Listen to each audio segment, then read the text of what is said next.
All right, good morning and welcome to another day of Ralston's Big Adventure. So like I said yesterday, I stayed at this Motel 6 last night. Stayed in that building over there. Yeah, that one right there. But yeah, so there's a diner across the street that I'm gonna walk to for breakfast. I'm gonna go back and pack all my stuff up and then headed out to the trail. I'm only gonna do about 15 miles today.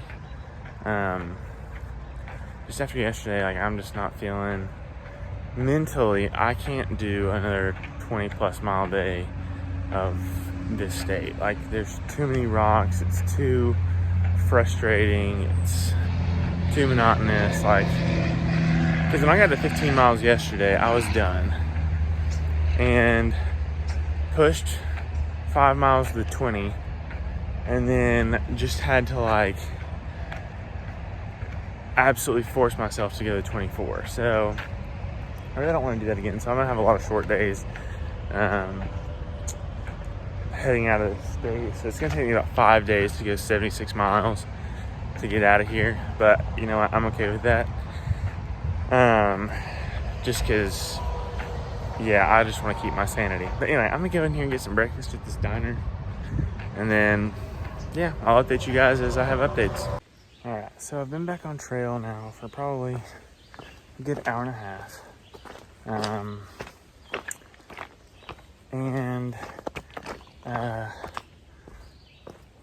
It's really not gonna be too bad of a day. I'm only doing 15 miles today, and you know, I always forget, shoot, I should have broke there. Sorry, there was a really nice like campsite right there that I could have taken the break at, but I decided to do it on just a random log that was not very comfortable. Sorry, side note. But anyway, I think I mentioned something about this yesterday, but there's this guy named Warren Doyle, and he's hiked the trail, I think 18 times. But anyway, he's got these 13 principles, or like bits of wisdom for hiking the AT. You can find this on like Google if you just search his name, Warren Doyle. But anyway, one of his tidbits of wisdom, actually his first piece of advice is that the Appalachian Trail is not recreation, and it's not just going for a walk in the woods. It's an education and it's a job. And that could not be a truer statement. I mean, you grind every single day. This isn't just like, you know, 100-day hikes till you get to Katahdin. This isn't just like this great, wonderful, beautiful experience every day. It's a job. You get up every day, whether you like it or not, and you hike. And there are a lot of days you don't want to. There are a lot of days that it's not fun, it's not pretty, it's not worthwhile, it's just a grind. But, and you know, he also talks about like, you know, the people who are more fulfilled on this experience are the ones who make it as opposed to the ones who don't. So it is important to finish, and it is important to grind through, and there are a lot of like benefits of finishing, but the educational piece is like the most important part, I think, because every day you're learning more about who you are, and you're learning more about the world around you. I mean, every day, as far as yourself, you're learning what you're made of. You're learning if you have the guts, if you have the stamina, the endurance, the strength, the smarts, the resources, the just whatever it takes to do this hike. And and in life in general, like you're learning if you have what it takes to get through this life, no matter what it brings you, and to be fulfilled, and to, you know, instead of being defined by your circumstances, you define your circumstances. You take the bull by the horns and you ride it, and you're in control. I mean, you're just in control of yourself, right? Like, it's not like you control your circumstances. You just control how you are under circumstances, because there's so many things out here that you can't control. You can't control the weather. You can't control the terrain. You can't control anything. But you can always control yourself and control how your circumstances are defined. And so that's all about your perspective and your attitude. And I mean, I'm not saying I have the best attitude either. But what I am learning about myself is that even when I have a really bad attitude, a lot of times I use that as fuel to get me through. I'm telling you, I rage hike a lot, and it has gotten me through a lot. But also, you know, more importantly than probably what you learn about yourself, it's what you learn about other people, and what you learn about what motivates them and what drives them, and just how to be more compassionate and be more understanding and be more thoughtful. Because I mean, there's so many people out here who are like, I mean, I've said this before, but they're walking off divorces, they're walking off wars, they're walking off loss, they're walking off,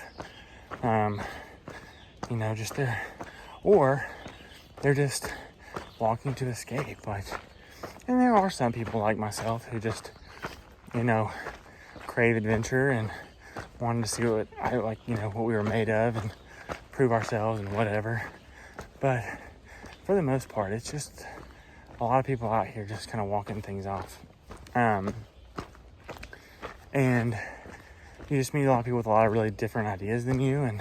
But then again, like, at the end of the day, like, you also have to realize that, like, the people who are different than you, I mean, I've met gay people, trans people, I mean, people of different races. I mean, everybody and their brother is out here. And you've got to be, and you can't just, like, completely exclude yourself from friendship or a helping hand or whatever just because somebody's different than you. And so you've got to be able to, like, kind of take down your prejudices and take down your just kind of the way you think about, like, certain different people groups, and just say, okay, you know what, I may disagree, I may whatever, but, like, at the end of the day, like, you know, we're all out here trying to get there, trying to do the same thing. We're all the same. And I mean, I need your help, you need my help, and, like, I'll get over myself to be your friend. Again, that doesn't mean that I agree with you. That doesn't mean that I, you know, see eye to eye. That doesn't mean that I will fully understand all the time. But I do understand friendship, and I do understand compassion, and I'm not going to let my prejudices get in the way of those two things, which I think are more important than anything. So, yeah, take that for what you will. I'm still, like, wrapping my head around a lot of the things I'm learning, so it's a process for me as well, and I don't think I'll ever understand, but I can always better myself, and I can always learn more, and I can always definitely be a better friend and be more compassionate for just all kinds of people, friends, new friends, strangers. And that's one thing too, is, like, the amount of people who don't know me and have, like, shown me so much kindness. Like, that's what's blown my mind, is, like, the kindness of strangers, man. It will change your life. It will absolutely change your life. Okay, I've preached for a long time, so I'm off on this one, but just wanted to share that.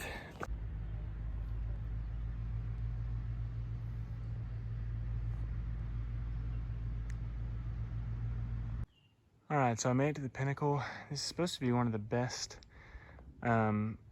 views in Pennsylvania, so we'll see how it goes. But this giant rock pile is right here next to it. I'm not really sure what this is, but it's that way. But yeah, not really sure what this is, but let's go check this thing out. All right, so yeah, this view is gorgeous. And if Pennsylvania had more of these, this state would be so much better. Because, yeah, I mean, like, it's just, these farms are absolutely beautiful, and you just don't ever see them because you're always in the trees. But check this out.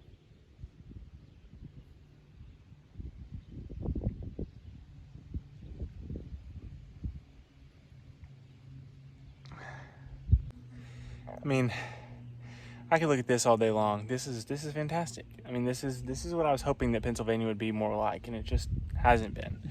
But yeah, probably gonna stay here a while.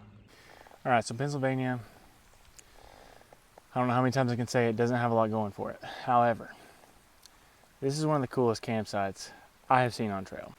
So I'm up here on top of this like hill, and it's like down there, and it's just like so much like open, pine needled, flat, and there's like fire pits, there's this creek, and it's like really open, and it's got all these pine trees and other kinds of trees, and I don't know, it's just really a neat campsite. So good on you, PA. You can do some things right. All right, so I think I have toothpaste in my beard. Yep, that's what that was. So I made it to the echeville shelter, which is like literally like a shed in this guy's backyard. Here, I'll show you. So like there's the caretaker's house. If you can kind of see the roof and stuff. But yeah, so he's been the caretaker here since 1992, which is 30 years. But yeah, it's literally like maybe 0.1 mile down the road from the trail. But yeah, he's got like a desk over there and some bunks, and really, really cool spot. But I'm the only one in here tonight. Everybody else decided to tent camp, so they're in the field across the street. So it's just me and my lonesome, but I was really lazy. Also, these are like carpeted, so they're probably super gross, but they feel nice. They're way better than like hardwood. So it's nice to have that to kind of like, if I want to like get my arm out or something, I can just lay it down on that, and it's nice. It's the little things out here. But anyway, today's been a good day on trail. It's supposed to rain tomorrow, so I think I'm gonna only go like 11 miles because I'm not doing rain and rocks. Like, no sir, no thank you. So then I'm only gonna go 11 miles to a hostel. Stay the night, and then it's supposed to be really nice weather the rest of the week, which is great because I'm getting out of PA on Friday. Praise the Lord. So yeah, but for tonight, thankful to be here, and yeah, but as always, I appreciate the support, and yeah, thanks. Hey y'all, it's Ralston here, hiking the AT. I'm hiking the AT for several reasons, but one big one is to support the Isaiah 117 house in Blairsville, Georgia. This organization is dedicated to helping foster kids at the moment they're taken out of the home and some of the most traumatic parts of their lives. That's where they seek to intervene, and so they seek to provide a house with food, clothing, foster parents, almost pretty much immediately after they're taken out of the home. So it's a really, really great organization that's dedicated to bettering the lives of children. And I just could not be more appreciative and more excited to support them and of all the work they're doing. So if you'd like to help out and donate, you can visit the link below, and it'll take you to the donation page. But please consider giving a gift to help support Isaiah 117. Thanks for tuning in, and as always, Maverick out.